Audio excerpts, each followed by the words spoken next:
सकेगा। इतना बड़ा शेर बीजेपी का इधर पश्चिम बंगाल में नहीं है। शुभेंदु अधिकारी दिलीप घोष इतना बड़ा गुंडा है ना, उसका आंसर हम लोग का भी है, पूरा दे देगा, चिंता मत करो।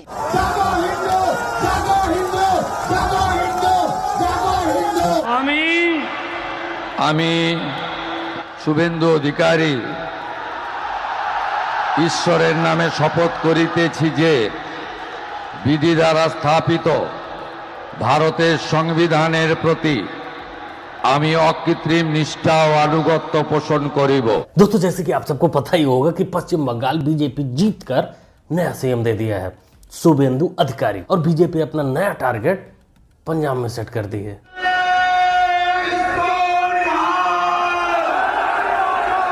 यहां भी पंजाबियों को जगाने की फील्डिंग सेट करते हुए मोटा भाई।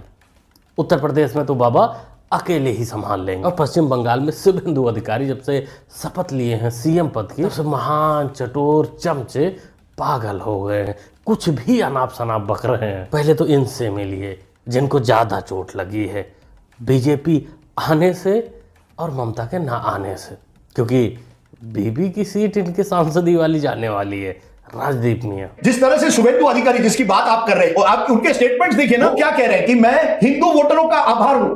पोलिंग बूथ के बाहर कहते हैं हिंदू जाग उठा है। आप सोच सकते थे ये होता इस देश में 25 साल पहले? अगर होता तो हम कहते ये एक्सट्रीमिस्ट है, ये कट्टरवादी है। आज वो जिसे 20-25 साल पहले कट्टरवादी कहते, आज वो मुख्यमंत्री बंगाल जैसे राज्य के बन रहे हैं। तो एक नॉर्मलाइजेशन हो गई है, ये हिंदू वोट बैंक की राजनीति की एक नॉर्मलाइजेशन हो गई है, और उसको काउंटर करना मुश्किल है। वाह चठोर चाचा, शुभेंदु अधिकारी ने बोला कि हमें हिंदुओं ने वोट दिया, तो वो गलत। लेकिन वहीं तुम्हारा सिटिंग सीएम कांग्रेसी बोलता है कि मुस्लिम मतलब कांग्रेस। मैं बोलने का मतलब, मुसलमान का मतलब कांग्रेस, कांग्रेस का मतलब मुसलमान। आज कांग्रेस की ताकत, तेलंगाना सरकार की ताकत हमारे मुसलमान भाई बहनों। हाँ, यहाँ तुमको तकलीफ नहीं हुई थी जब उसने पूरे पार्टी को ही एक मजहब से जोड़ दिया था। लेकिन शुभेंदु अधिकारी जब ये बयान दिए थे तब तो वो सीएम थे भी नहीं। हाँ, सीएम बनने के बाद थोड़ा धैर्य रखने की जरूरत होती है, एक पद की गरिमा होती है, लेकिन तब वो सीएम नहीं थे, और उन्होंने कोई ऐसी बात भी नहीं बोली थी। उन्होंने कहा था कि हमें हिंदुओं ने वोट दिया है, तो दिया है। सबसे बड़ी बात, उनका एक बयान जो वायरल हो रहा है वो ये देखिए कि उन्होंने कहा कि इजराइल ने सबक सिखाया गजा में, वैसे ही हमारे भारत के 100 करोड़ हिंदू हैं और ये हिंदुओं की सरकार है, ऐसा ही सबक हमें सिखाना पड़ेगा जिसका हिंदू हित में हमारी सरकार चलेगी, और हमें गजा की तरह जैसे इजराइल ने फिलिस्तीनियों को सबक सिखाया वो सबक हमें सिखाना है। सुन लेते हैं। जैसे इजराइल सिखाया गाजा में, उस तरीके से हमारी भारत की 100 करोड़ हिंदू, देश का हिंदू हित में चल रहा है सरकार, सबक सिखाना चाहिए जैसे ऑपरेशन सिंदूर में पाकिस्तान को हम लोग सबक सिखाया। यानी क्या ये कहने की कोशिश कर रहे हैं यहाँ पर शुभेंदु जी कि जिस तरह से नरसंहार हुआ गजा में फिलिस्तीनी लोगों का इजराइल के हाथों, क्या ये कहने की कोशिश कर रहे हैं कि ऐसा कोई जेनोसाइड का प्लान है? अगर नहीं कर रहे हैं तो इस मामले में सफाई दें और मुझे गलत साबित करें कि मैं उनके बारे में ये बात क्यों कह रही हूं। बिरयानी मैडम, तुमको कौन गलत साबित कर सकता है? अरे जो तीर कहीं और जा रही हो उसको तुम मोड़ कर घुसा लो अपने अंदर, ये कारनामा तुम ही कर सकती हो। इस वीडियो में शुभेंदु अधिकारी ने पाकिस्तान और बांग्लादेश की बात की है, उनको सबक सिखाने की बात की है, लेकिन तुमने बिरयानी मैडम इसे मुसलमानों से जोड़ दिया और शोर मचाने लगी। दर्द कहीं और का है, तकलीफ किसी और बात से है, लेकिन दिखाया इधर जा रहा है। नहीं तो बंगाल में जो कुछ हुआ तो समझ करके ही चुनाव लड़ने पड़ेंगे ना। अगर अब भी आप नासमझी के साथ हम लोग लड़ने का काम करेंगे तो मैं समझता हूँ कि नतीजे फिर वैसे ही होंगे। इसलिए बहुत समझदारी के साथ, और अगर लड़ाई लड़नी है ईमानदारी के साथ तो दिल को बड़ा कर करके लड़ाई लड़नी पड़ेगी। दिल बड़ा मसूद अंकल, अरे 2024 में 8,500 का तो सगुफा छोड़ा था, अब इससे बड़ा क्या करने वाले हो? अब हम तो यही कहेंगे, देखो तुम कुछ भी बड़ा कर लो, दिल बड़ा कर लो या और जो भी कुछ होता सब बड़ा कर लो, लेकिन अल्लाह से तो बड़ी नहीं हो सकते ना। मोहतरमा तुम्हारी बात कम, अल्लाह की बात ज्यादा मानेंगे। सुनो, अल्हम्दुलिल्लाह हमारा मुहाफिज नहीं है कोई भी, हमारा मुहाफिज अल्लाह है, और हमारी मदद के लिए योगी जी को और मोदी जी को अल्लाह ताला ने भेजा, हमारे लिए वही काफी है। हमें नहीं चाहिए तुम जैसा मुहाफिज, अपने पास रखो। अब बताओ मसूद मियां, अपना तुम कितना बड़ा करोगे? क्योंकि मोहतरमा के लिए तो अल्लाह ने मोदी योगी को मदद के लिए भेजा, तो तुम लोग अपना बड़ा करो, छोटा करो, लंबा करो, कुछ भी कर लो, लेकिन कोई फायदा नहीं होगा। लोगों के समय जब लालू जी थे तो 7-8 मुसलमान मंत्री हुआ करते थे। आज मुसलमानों में से कितने लोगों को इन्होंने मंत्री लोगों ने बनाने का काम किया? तो ये सवाल जो है खड़ा होता है। खड़ा नहीं मियाँ, ये सवाल पश्चिम बंगाल चुनाव के बाद सवाल ही खत्म हो गया है। तुम्हारे अब्बा ने 7-8 मुस्लिम मंत्री बनाए थे, जैसे कांग्रेस पार्टी अभी जुटी हुई है अपने आप को मुस्लिम पार्टी साबित करने में। बाकी तुमने जब सब कुछ कारनामा बता ही दिया कि अब्बा जी ऐसे थे हमारे, तो ये भी बता देते कि अब्बा ने ही वो रथ रोका था जो कार सेवा के लिए अयोध्या जा रहा था आडवाणी जी का। तुम्हारे पप्पा ही थे जो गाय का चारा खा गए थे, जेल गए थे। ये सारी जानकारी जनता को दे दिया करो, इससे लोग पहचानेंगे तुमको और ज़्यादा। बाकी बिहार की बात हो रही है तो बिहार की एक और बहुत बड़ी खबर आई है कि बिहार को एक नया स्वास्थ्य मंत्री मिल गया है और अल्लाह का आशीर्वाद लेकर अपने काम पर भी लग गया है। यहाँ अल्लाह का आशीर्वाद लेने आया हूँ।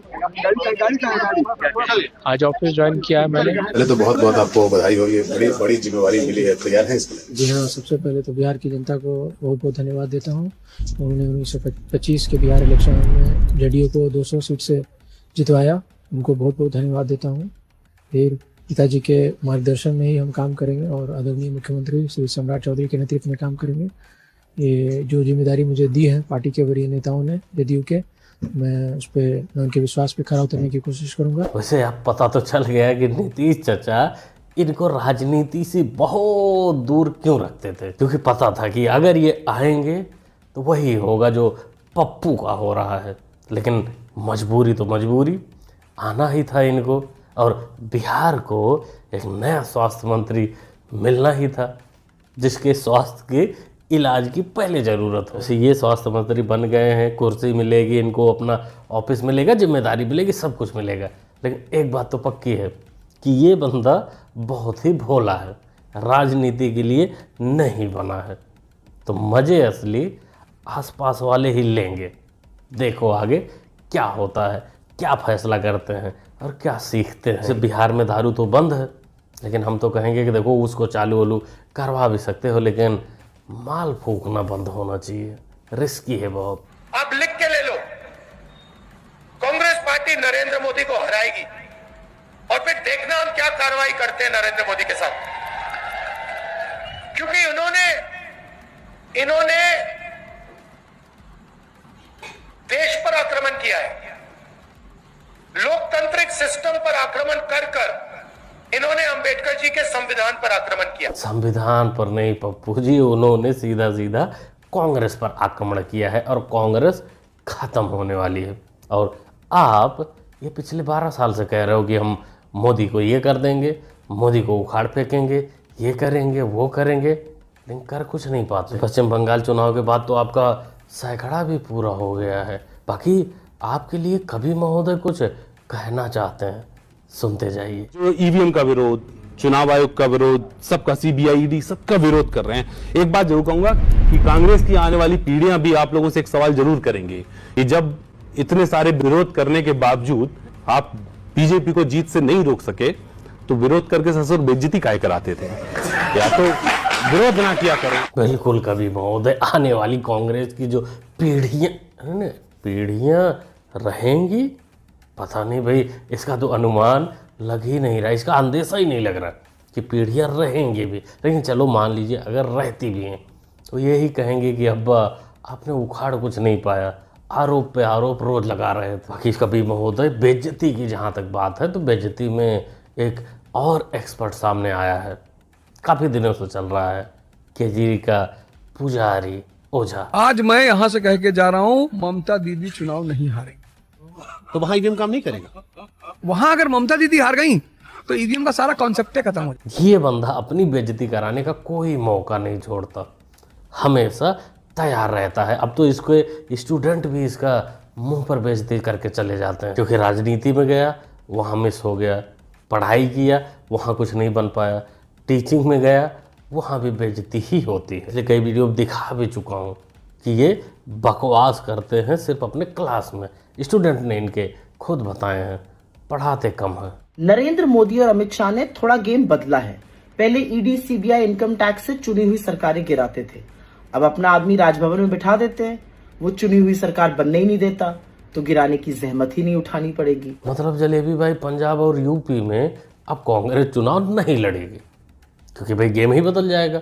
मोदी अमित शाह गेम ही बदल देंगे, तो आप लोगों का तो वही 0-0 ही रहेगा। असल में जलेबी भाई, आपका जो शहजादा है वो उन लोगों तक पहुंच नहीं पाता जो गेम असल में बदलते हैं। 2027 तक न साइकिल दिखाई देगी, न पंजा दिखाई देगा। उत्तर प्रदेश से जैसे दंगा का सर्वविनाश हुआ है, जैसे गुंडों का सर्वविनाश हुआ है, इस बार साइकिल का भी सर्वविनाश हो जाएगा।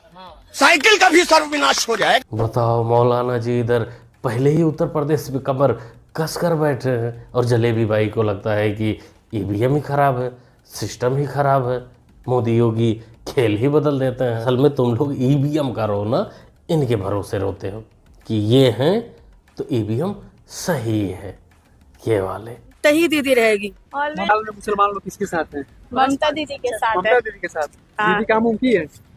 क्या बोले? दीदी काम की है बंगाल में? हाँ, बहुत काम करती है। नहीं भी करेगी तो उन्हीं को वोट देंगे, क्योंकि हम लोग को दीदी बहुत अच्छी लगती है, इसीलिए। काम नहीं करेगी लेकिन वोट तो ममता बानो को ही जाएगा। मोहतरमा, पश्चिम बंगाल में सीएम चुनना था, नेता चुनना था, बहू नहीं कि सुंदर है, अच्छी लगती है तो उसी को लाओ। ये सब मदरसा का ही ज्ञान होता है। सौहर आए या भाई पता ही नहीं चलता, वो तो बाद में चेहरा मिलान करना पड़ता है। जिसके चेहरे पर गया हो उसी का ठप्पा, उसी का माना जाएगा। क्या बोलते हो दोस्तों, क्या कहना चाहते हो इस वीडियो पर? पश्चिम बंगाल चुनाव तो खैर हो गया, चुनाव के बारे में आप लोगों ने लिखा भी, हमने भी जो कहना था कहा। शुभेंदु अधिकारी को जो सीएम बनाया गया, उनका एक्शन क्या होगा अगला? क्या वो साबित होंगे योगी जैसा, असम के सीएम जैसा, या फिर कुछ अलग करने की कोशिश करेंगे? क्योंकि पश्चिम बंगाल में बहुत कुछ बदलाव होना जरूरी है, खासकर डेमोग्राफी के नज़रिए से। जो भी सोचते हैं आप लोग कमेंट बॉक्स, खाली कमेंट में लिखिए, बताइए, अपनी राय दीजिए। मिलते हैं अगली वीडियो में। Thanks for watching.